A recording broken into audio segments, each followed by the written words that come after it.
Hello दोस्तों, welcome back to our YouTube channel Prayagraj tourist. तो दोस्तों यहाँ पे आज भी आरआरसी में काफ़ी सारे छात्र रुके हुए थे प्रयागराज में। उन सभी ने एप्लीकेशन लिख करके जीएम ऑफिस सूबेदारगंज में भी दिया है, यही सारी चीज़ों को लिख करके। साथ ही 3:30 बजे के आसपास आज की डेट में आरआरसी के चेयरमैन आए हुए थे ऑफिस में। उनसे छात्रों की बात हुई, 3 छात्रों को बुलाया गया था अंदर ऑफिस में मिलने के लिए। उन सभी छात्रों ने अपनी अपनी बातें वहाँ पे रखी और चेयरमैन से उन सारी चीज़ों को जानने की कोशिश की। तो कुछ हद तक चेयरमैन ने जो भी चीज़ें बताई हैं, छात्रों ने अंदर जो भी पता किया है, उन्होंने आकर के बाहर बताया। उनकी यहाँ पे मैं अभी वीडियो को लगाता हूँ, आप सभी ध्यान से सुनिएगा, समझिएगा कि क्या क्या चीज़ें चेयरमैन से उन्होंने बात की और उन्होंने क्या बताया एग्जैक्ट में, और आगे क्या सॉल्यूशन है इसका, क्या होने वाला है। इसमें काफ़ी कुछ हद तक आपको क्लियर हो जाएंगी। बाकी 100% तो क्लियर किया नहीं गया है, लेकिन कुछ चीज़ें क्लियर की गई हैं। अब वो जो है बहाना हो, एक टाल मटोल करना हो, या फ़िलहाल में आपको हो सकता है उससे सॉल्यूशन मिले, सेटिस्फेक्शन मिले। तो जो भी चीज़ें हैं मैं अभी यहाँ पे उनकी वीडियोस को लगाता हूँ, जो भी है देखिएगा, समझिएगा। बाकी अभी मैं इस पर बताता हूँ लास्ट में कि क्या चीज़ें हैं, मेरे क्या चीज़ें समझ में आई। ठीक है, तो फिलहाल वीडियो को ध्यान से देखिए। सब में लागू हुई है, मतलब ये जनरल ओबीसी ईडब्ल्यू सब में, लेकिन जो जनरल के आसपास ईडब्ल्यूएस वाले ज़्यादा रहे हैं, इसलिए उनको नुकसान कम हुआ है। मतलब ओबीसी को नुकसान कम इसलिए हुआ है, वो जनरल के कट ऑफ के आसपास थे ज़्यादा, और ज़्यादातर लड़के जनरल क्वालिफाइड थे जिनको बुलाया गया है। ओबीसी के लड़के, मतलब कि ओबीसी में ही मोस्टली बच्चे ओबीसी में ही क्वालिफाइड थे, ओबीसी वाले जनरल में ही क्वालिफाइड थे मोस्टली बच्चे, समझ रहे हैं, इसलिए उनको कम नुकसान हुआ है। और दूसरी बात है कि जो कम पोस्ट प्रेफरेंस वाले की आप लोग समझ लीजिए, पहले बोला गया बाहर, हम कैसे बाहर कैसे हो सकते हैं, आपने नियमावली में तो अलग लिखा है। तो कह रहे हैं कोशिश जारी है, ले ली जाएगी, उनका कोशिश जारी है, ले लिया जाएगा। ये कम पोस्ट प्रेफरेंस वाला का सवाल खत्म हुआ। और 60 से 70 लड़के जो नो पोस्ट वाले का है, ईडब्ल्यूएस की बात है। और हाँ, एक चीज़ और है, एससी एसटी ओबीसी, एससी में 20-25 है, उनका कंफर्म है। भाई भी गए हैं एससी कैटेगरी से, उनसे आप पता करें, उनका आ जाएगा, ईडब्ल्यूएस वाला ले लिया जाएगा, हो जाएगा कंफर्म, एकदम बात। अच्छा, ईडब्ल्यूएस वाले ईडब्ल्यूएस के हम बोले कि सर कह रहे हैं कितना अगला, तो हम कहें 60 से 70 लड़के हैं सर, नो पोस्ट दिखा रहा है उनका। हाँ, अरे चलो हम आगे बोलो। जो हाँ एब्सेंट है वो है, हाँ ठीक, 60 से 70 सर्वे एडमिट किए हैं कि 60 से 70 लड़के ही हैं, तुम सही बोल रहे हो। तो उसमें क्या था, हम कहें सर इनका भविष्य क्या है, ईडब्ल्यूएस नो पोस्ट का भविष्य क्या है। उन्होंने बोला ड्यू टू नॉन ज्वाइनिंग, यानी जो ज्वाइन नहीं करेंगे वो हैं, जो मेडिकल में हैं, जो मेडिकल कह रहे हैं ज़्यादातर फेल ही कर जाएंगे। 17 लड़के आपके मेडिकल हैं, 17 में से जो ईडब्ल्यूएस हों तो 13 हैं शायद, तो उसमें से ज़्यादातर फेल ही कर जाएंगे। जब फेल कर जाएंगे तो ये सीट आपको मिल जाएगी। उसके अलावा कुछ लोगों का जो विदहेल्ड है, तो विदहेल्ड वाले का भी जो मतलब कुछ लोग फेल होंगे वहाँ से भी। तो हमने कहा सर विदहेल्ड की डिफिनेशन क्या है, तो सर ने बोला विदहेल्ड की डिफिनेशन ये है कि जिनका मेडिकल मतलब कुछ इशू है, कुछ मतलब दूसरे टाइप का इशू है, और जिनका फॉरेंसिक है, ये विदहेल्ड की डिफिनेशन है। और हमने कहा आपका नेक्स्ट मूव क्या रहेगा, ये एब्सेंट का डेटा मांगा, एब्सेंट का डेटा दिए नहीं। और उन्होंने बोला कि संभावना है कि 46-53 तक हम लेने की कोशिश करेंगे। उन्होंने ये बोला कि हम 46-53 तक लेंगे, 46-53 तक ईडब्ल्यूएस का 46-53 है।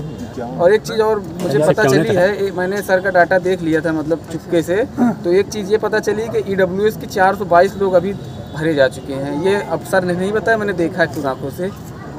तो 422 लोगों का हो चुका है। 474 सीट सर ने एडमिट की है, 474 ईडब्ल्यूएस की सीट है, हमको भरना ही है हर साल, मतलब हर हाल में भरना है।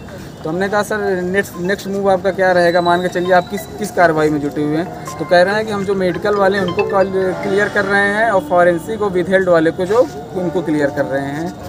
तो ये लास्ट में एक टाइम पीरियड बताएं, 2.5 से 3 महीने में सब क्लियर हो जाएगा ये सभी का। हाँ, ये चीज़ बोल रहे हैं, सबका नहीं हो रहा है, ईडब्ल्यूएस वालों का कह रहे हैं। हम कहें सर ईडब्ल्यूएस वाले कितने कंफर्म, कहें कोई आंकड़ा नहीं बता सकते हैं। उसके अलावा हम कहें सर ईडब्ल्यूएस से कह रहे हैं, लेकिन जाएंगे लड़के, हम कहे कितने लड़के छूट सकते हैं? 10-15 कह रहे हैं, 10-15 भी छूट सकते हैं, 20 भी छूट सकते हैं, और हो सकता है एक सीधे कहा कि जितनी वैकेंसी है कोशिश उनकी पूरी है कि पूरी मतलब वही जो आप लोग समझ रहे हैं। हमने लेकिन अभी नहीं कहा सर हमको पूरा डाटा लास्ट, मतलब कि मेडिकल चल रहा है, हमको नियमावली चाहिए जो कैटेगरी शिफ्टिंग आपने की है। तो बोले कि आप जो है नेट पे भी मौजूद रहता है, इसका मतलब कोई ऑथेंटिक। हम कहे सर हम अभी एप्लीकेशन लिख के दें, आप हमको नियमावली दिखाइए। कह रहे हैं कि ये वैकेंसी पूरी होने के बाद दिखाई जाएगी। उन्होंने ये बोला। कुछ नहीं है भैया, 46-53 लास्ट डीवी है जिसका 51 है 46-53 है सर, बोले 53 कोशिश करेंगे पूरा होने की। वो बोलेंगे 60 से 70 जो है हम एडजस्टमेंट कर लेंगे, मतलब करने की कोशिश। गोली मारी जा रही है, कौन छोड़ेगा पोस्टों को ये बताओ भाई। जो बोले हैं मैं वो बता रहा हूँ, फिर आप फैसला ले लिया जाएगा ना। और सुन लीजिए ना भाई जो बोले। और हमने फिर अगली हम कहें सर सेकेंड डीवी का बताइए, सेकेंड डीवी आप कब निकालना? कह रहे हैं ये प्रक्रिया चालू हो जाएगी 2-2.5 महीने, सेकेंड डीवी अभी नहीं आएगी। अब थोड़ा हमको बताओ ताकि हम जाए पूछने। मतलब एक आंकड़ा दी, मतलब उन्होंने कहा एक लड़का था कि 300, 400, 200, 300 बता 200-300 बता दिया, तो उनके ऊपर मतलब बाहर कर दिए कि आपको 200-300 का आंकड़ा कहाँ दिया, दिखाइए आंकड़ा। तो उनको बाहर, उनसे भाई से इनको बाहर कर दिए। तो हम फिर बहुत विनम्रता से बात किए हैं। तो हमने कहा कि सर ये हम लोग का ऐसा स्टेटस शो कर रहा है, वो क्या कारण है इसका? तो वो बोल रहे हैं कि कारण यही है कि आपकी कैटेगरी, मतलब आपकी कैटेगरी से जिन्होंने फार्म भरा था, जो फार्म भरे थे वो आपसे कहीं ना कहीं मेरिट के बेस पे उतनी सीटें भर दी गई है। मेरिट के बेस पे सीटें आपकी भर दी गई हैं। लेकिन हमने कहा 60 से 70 लड़के तो सर बाहर हो रहे हैं हमारी जानकारी में, हमसे लोग जो जुड़े हुए हैं EWS कैटेगरी से केवल। तो उन्होंने बोला कि हमने कहा सर उन लड़कों का भविष्य क्या है जो 60 से 70 लोग बाहर हो रहे हैं? तो उन्होंने कहा कि ड्यू टू नॉन ज्वाइनिंग और मेडिकल अनफिट, जो एकदम परमानेंट मेडिकल अनफिट हो जाएंगे, और जो विथहेल्ड वाला जो दिखा रहा है उसमें से भी कई लोग बाहर जाएंगे। अभी विथहेल्ड का जो स्टेटस दिखा रहा है, तो जब विथहेल्ड बोले तो हमने कहा सर विथहेल्ड की डिफिनेशन क्या है? तो उन्होंने बोला विथहेल्ड की डिफिनेशन यही है कि जो मेडिकल हैं और जो फॉरेंसिक हैं, और उनके अलावा भी और छोटे छोटे रीजन हैं, उसको डिस्क्राइब नहीं किया। सर हमारा विधेयक है, हमारे घर उसे कोई दिक्कत तो नहीं थी, अभी बता रहे हैं कि ऐसी फॉरेंसिक है या कोई मेडिकल। हाँ, तो उन्हीं का विथहेल्ड है। और हाँ एक चीज़ और है, जिनका विथहेल्ड है वो लोग जाके पर्सनल है, जिनको लगता है कि हमारी कोई दिक्कत नहीं है, वो एक पर्सनल एप्लीकेशन लिख के जाके ऑफिस में दे दें। जिनका विथहेल्ड है, विथहेल्ड वाले पर्सनल एप्लीकेशन लिख के दे दें। कम पोस्ट वाले अभी रुक जाइए, अभी हमको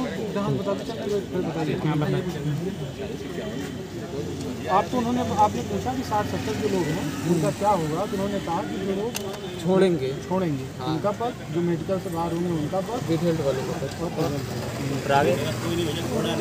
तो हमने कहा विथहेल्ड की डिफिनेशन बताई, तो वही बोला कि मेडिकल वाला है, और जो वो सब हैं फॉरेंसिक वाले हैं, और ये सब यही सब। फॉरेंसिक में क्या होता है? फॉरेंसिक में जिनका फिंगर और सब मिसमैच हो जाता है, handwriting, sign, photo, cut mark, ये आइडेंटिफिकेशन। ठीक है, फिर आगे क्या बताया? लेकिन हमने कहा सर आपका टर्म क्या है? हमने कहा सर नियमावली में कोई टर्म होगा जो चीज़ आप किए हैं। तो कह रहे हैं वो टर्म हम नहीं जानते हैं, आप लोग भी डिफिनेशन डिफाइन कर लीजिए, हम कोई शिफ्टिंग वगैरह कुछ जानते नहीं हैं। तो हमने कहा सर जानते नहीं तो नियमावली आप हमको दीजिए। तो कह रहे हैं नियमावली वैकेंसी कंप्लीट नहीं हुई। हम कहें सर एक चीज़ है, हम अगर लिख के देते हैं, आपको एप्लीकेशन देते हैं कि हमको नियमावली दी जाए, किस कैटेगरी शिफ्ट की नियमावली क्या है। तो उन्होंने कहा जब वैकेंसी कंप्लीट हो जाएगी तभी कोई चीज़ दी जाएगी, ऐसे नहीं दी जाएगी। हमने कहा नियमावली दिया जा सकता, कोई आंकड़ा तो मांग नहीं रहे इनसे कि ऐसा कोई, तो नियमावली के लिए मना कर दिए भाई, वहाँ पर कुछ बोल भी नहीं सकते। वो नियमावली है, नियमावली कह रहे हैं वेबसाइट से है। हाँ, शिफ्टिंग का कारण नहीं बताया। कैटेगरी क्या चेंज की? कैटेगरी जो मेरिट के बेस पे भरे हैं और जो UR से क्वालिफाइड थे इनको EWS में सेल दिए हैं, जिससे EWS के जो कम मेरिट वाले बच्चे हैं उनको नुकसान हो रहा है। वही 60-70 बच्चे बाहर, 60 से 70 बच्चे हम लोग के पास भी आंकड़े, 60 से 70 बच्चे उन्होंने भी एडमिट किया। जो बचेंगे समझ नहीं पा रहा, थोड़ा जैसे सर मान के सीट आप जाना चाहेगा EWS कट ऑफ कम है, उसके लिए 2 ऑप्शन है। उसके लिए फिर उसको मनचाही पोस्ट प्रेफरेंस मिल पाएगी, क्योंकि EWS कट ऑफ कम है। जनरल से मनपसंद पोस्ट नहीं ले पाएगा, क्योंकि उसके मार्क्स पर उससे ज़्यादा डिफरेंस नहीं फिर कट ऑफ में उसके मार्क्स। वो समझ रहा हूँ मैं, मतलब वो दोनों का लाभ ले सकता है, दोनों का लाभ, क्यों नंबर ज़्यादा है उसका। क्योंकि हमारे नंबर कम है तो हम जनरल वाली सीट नहीं ले सकते हैं, वो हमारी सीट है। आपका कहाँ तक बात पूछिए? कैटेगरी शिफ्टिंग, हाँ कैटेगरी चेंज हुई है, तो हमने पूछा कि सर कैटेगरी चेंज से केवल उसके EWS को भी ज़्यादा नुकसान किया नहीं। उन्होंने कहा मतलब SC वालों को भी नुकसान हुआ, EWS को नुकसान हुआ। हमने कहा ज़्यादा लड़के तो OBC के हैं, कारण ना सर कोई नियम ही दिखाई नहीं है। हम कहें हम लिख के दे रहे हैं, आप नियम बताइए, हम एप्लीकेशन भी कैटेगरी बदलते हैं अच्छी पोस्ट देने के लिए। हाँ मतलब किसी को फर्स्ट चॉइस उनकी देने के, बाकी किसी जोन में ऐसा कुछ हुआ नहीं है, ऐसा किसी नोटिफिकेशन में भी है? नहीं ऐसा कई जोन में हुआ है, ये गलत। अच्छी पोस्ट देने के लिए तो 1:1 का मतलब क्या हुआ यार? एक मिनट कैटेगरी शिफ्ट कर ज़्यादा नहीं हुआ, लेकिन अच्छी पोस्ट देने के लिए कैटेगरी शिफ्ट उनकी प्रेफरेंस के लिए उनकी पोस्ट प्रेफरेंस जो है, पोस्ट प्रेफरेंस का ध्यान में रखा जाता है जो हाई मेरिट रहते हैं।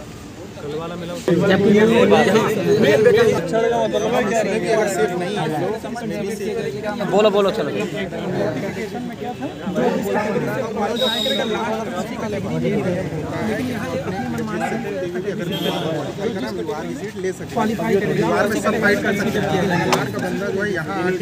लेकिन इन्होंने एक इतर रूल बताया। हमने कहा सर मान के चलिए आपने EWS की सीट UR को दे दिया है, तो UR वाली जो सीट बची आप EWS की दे दीजिए। तो उन्होंने बोला कि UR की सीट नहीं मिलेगी, UR की सीट नहीं मिलेगी क्योंकि वो मेरिट से इन्होंने ये कहा कि जनरल EWS की सीट इन्होंने UR को दी है। बिल्कुल एडमिट किया है, लेकिन उसका कोई टर्म नहीं बताया कि ये कैटेगरी शिफ्टिंग है या कुछ भी है। कह रहे हैं जो आप समझना चाहे समझ लीजिए।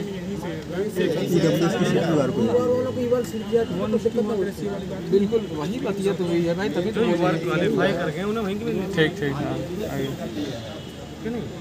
ठीक फिर उनको करा के तो हमको बुलाए होते नहीं। हमने कहा कि सर UR से सीट मिलेगी, कह रहे हैं UR से सीट नहीं मिलेगी बाहर। तो इस समय जो सीटें खाली हैं UR की खाली है, UR की खाली हैं। आप क्योंकि UR की सीटें EWS वालों को कुछ सीटें हैं उस पर विथेल्ड है, कुछ सीटें हैं उस पर विथेल्ड है। कुछ अफसर हमने कहा विथेल्ड का डिफिनेशन क्या है? विथेल्ड का डिफिनेशन में मेडिकल फॉरेंसिक। आगे चलिए, आगे कहाँ पहुँचे? तो हमने कहा सर नेक्स्ट मूव आपका क्या रहेगा अभी के लिए, अभी आगे के लिए अभी आप किस चीज़ में बिजी हैं? मतलब हम लोग का जल्दी से जल्दी कराइए, जितना लोग का संभावना उतना लीजिए। लड़के परेशान हो रहे हैं, घर से दिक्कत तो चल रही है।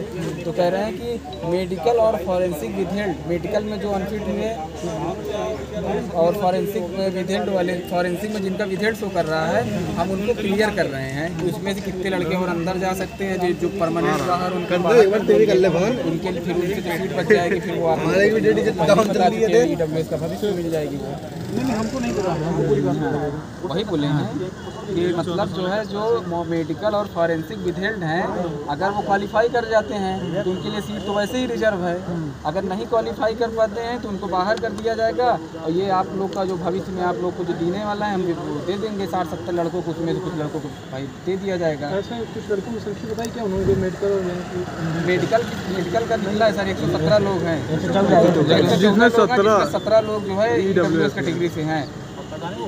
और वो कह रहे हैं कि उसमें से भी कुछ लोग जनरल क्वालिफाइड हैं, ये बोले हैं सर।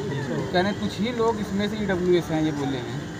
कुछ 14, 13, 12 जो भी हैं। और एक यहाँ इनको हाइपर टेंशन वाला केस पता था, बोले कि वो पास कर जाएगा, बाकी सब फेल कर जाएंगे, अपने मुँह से बोले। हाइपर टेंशन वालों को पता है। हम मतलब OBC वाली बात हो गई ना कि ये अपनी हमने कहा OBC वालों को नुकसान नहीं होते हैं कि हम मेरिट के आसपास, यानी अधिक नंबर उनका ज़्यादा था जनरल से, इसलिए उनको नुकसान नहीं हुआ। तो उनको पोस्ट क्यों नहीं दी? बात कौन उन्हें भी उनमें से भी कुछ लड़कों उनके 199 का जिसका आंकड़ा था, तो भाई उनका नुकसान ही नहीं हुआ। 199 तो अब्सेंट हो, उसमें सब कवर हो जा रहे हैं। तो कह रहे हैं हाँ उनका नुकसान इसलिए नहीं हुआ कि जनरल की कटअप मान के चलो 70 गई है, तो 70 से ज़्यादा लड़के, यानी कि उसमें से काफ़ी लड़के, मतलब जितने लड़के हमने जनरल क्वालिफाइड कराया था, काफ़ी लड़के ऊपर थे, मतलब उनको एडजस्ट हो गया था, मतलब नंबर अधिक वाले। कह रहे हैं कि हमको उतने लड़के ज़्यादा लड़के जनरल कटअप तो बहुत डाउन था, फिर भी प्रॉब्लम नहीं आई, दिक्कत नहीं हुई। उससे ज़्यादा लड़के जनरल क्वालिफाई कर गए हैं। और कम प्रेफरेंस वालों की भी बात की गई, तो उन्होंने कहा कि पहले तो बोला एकदम कहें वो बाहर हैं, तो हम कहे सर बाहर कैसे हैं, आपकी नियमावली के अनुसार बाहर नहीं होने चाहिए, उनके ऊपर विचार किया जाना चाहिए। तो बोले हैं कोशिश जारी है, ले लिया जा सकता है, संभावना है। कम प्रेफरेंस का 17 पोस्ट है, 17 पोस्ट में से कोई 4 भरा, कोई 5 अच्छी पोस्ट भर दिया, खराब पोस्ट ना भरा। खराब पोस्ट का तात्पर्य TM4।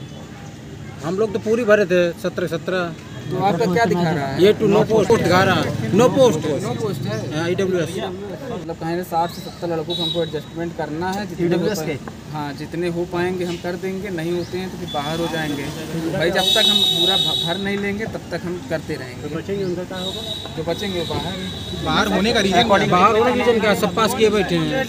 अब ये अकॉर्डिंग और ये कंफर्म बात बताएं तब ना। हम क्या सर ये बोला कैटेगरी शिफ्टिंग ये कर रहे हैं, कह रहे हैं 40 कंफर्म, कह रहे हैं कहाँ नहीं जा सकता, कहाँ नहीं जा सकता, ये बोला। मैंने कहा 40 कंफर्म है, टिक लगा, अगर क्या बोलते कि हाँ तो तुरंत टिक लगा लेता है।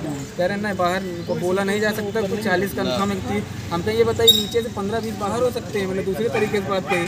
तो कह रहे हैं नीचे से 15-20 बाहर हो भी सकते हैं, 15-20 आ भी सकते हैं, 20 से 30 भी बाहर हो सकते हैं।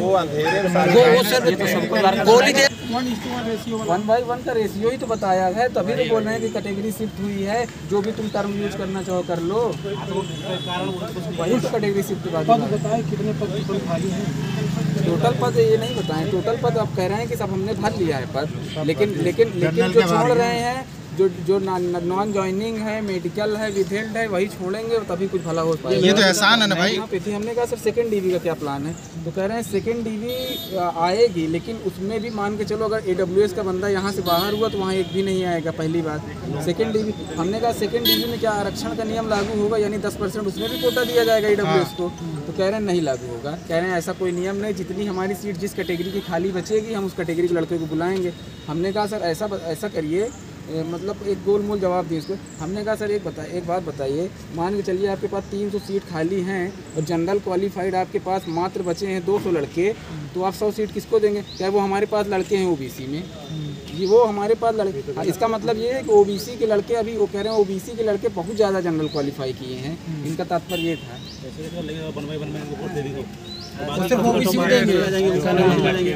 शिफ्टिंग क्यों कर रहे हैं? सबका शिफ्टिंग की है, सब जनरल कम मात्रा में, उनका मेरिट अधिक था तो इसलिए नंबर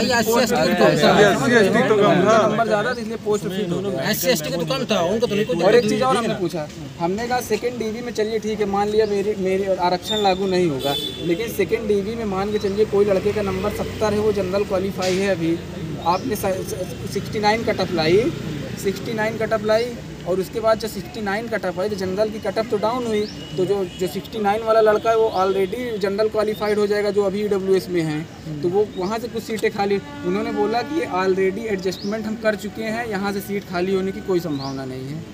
तो दोस्तों उम्मीद है आपको यहाँ से काफ़ी कुछ चीज़ें क्लियर हुई होंगी, मतलब कि बात करके जो भी चीज़ें पता चली हैं उससे कुछ आपको आइडिया लगा होगा कि वो क्या कर रहे हैं और हमें आगे क्या करना है।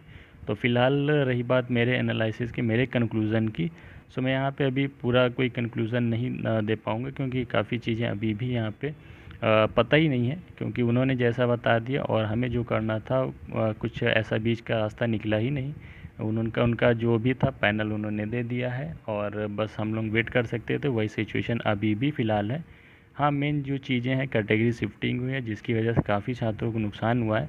तो कैटेगरी शिफ्टिंग के लिए आपको यहाँ पे उन्होंने भी ऐसा बताया कि आप नियमावली वगैरह देखिए, आपको लगता है कैटेगरी शिफ्टिंग गलत है तो आप उसके अगेंस्ट चैलेंज करिए, हमें बताइए, हमें दिखाइए, तो फिर हम जो है इस पे विचार करें। तो फ़िलहाल हम लोग यही कर सकते हैं कि ऐसी नियमावली वगैरह को खोजें, ऐसे पॉइंट को कि कैटेगरी शिफ्टिंग जो है करना सही है या गलत है, या ऐसा कोई नियम है कि नहीं है, तभी इनके अगेंस्ट हम लोग जा सकते हैं। तो और यही अगर कैटेगरी शिफ्टिंग हट जाती है, हटा ली जाती है, तो सब कुछ नॉर्मल पहले जैसा हो जाएगा। जो भी जितने भी DV में बुलाए गए तो सभी को सीटें मिल जाएँ। पर अगर कैटेगरी शिफ्टिंग हुई है, पूरा 100% तो नहीं है, कुछ हद तक हुई है, वो भी पोस्ट देने की वजह से, पोस्ट प्रेफरेंस जिनका भी अच्छा था उनको देने की वजह से ऐसा हुआ है। सो यही सारी चीज़ें निकल के अभी तक आई हैं, और भी चीज़ें एनालिसिस करेंगे समय पे। फ़िलहाल मैंने अभी जो भी चीज़ें हुई वीडियो बना के आपको अपडेट दे दिया है। काफ़ी कॉलें आ रही थी, इसलिए मैंने कहा कि फ़िलहाल तो अपडेट दे देता हूँ, बाकी चीज़ों को एनालाइज़ करते रहेंगे। तो उम्मीद है समझ गए होंगे आप सभी। बाकी आपकी भी जो भी राय है आप कमेंट कर सकते हैं। और बाकी कोई क्वारीज़ है आपको इंस्टाग्राम पे भी उनसे कांटेक्ट कर सकते हैं, लिंक आपको डिस्क्रिप्शन मिल जाएगी, या तो प्रयागराज टूरिस्ट सर्च कर सकते हैं इंस्टाग्राम में। तो और जो भी चैनल पे नए हो सब्सक्राइब कर लीजिएगा, टेलीग्राम में जुड़ जाइएगा। चलिए फिर मिलते हैं next video. Thank you, bye.